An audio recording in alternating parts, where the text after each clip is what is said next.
Hey, if you're trying to log into Discord and your two-factor authentication or 2FA isn't working, yeah, that can be really frustrating.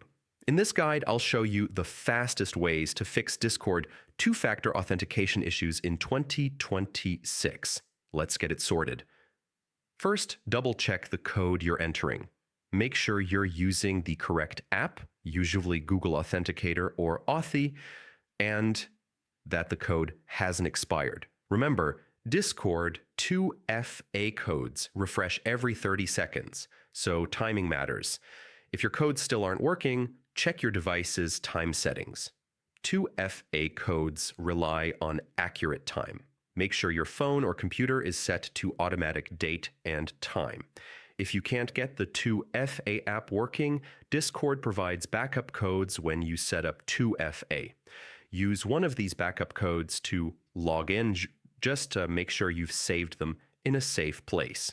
Sometimes VPNs or proxies can interfere with 2FA verification. Try turning them off temporarily, then enter your 2FA code again. If your Authenticator app isn't generating codes correctly, try reinstalling it.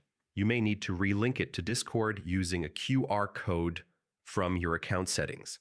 Just follow the setup instructions carefully. If nothing works and you're locked out, contact Discord support. Provide your account details and explain the 2FA problem. They can help you regain access safely.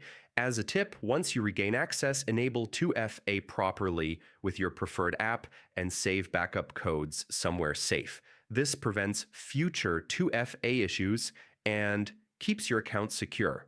And that's it. One of these fixes should solve your Discord 2FA issues and get you back into your account. If this helped, check out my other quick tech guides. Thanks for watching, and I'll see you next time.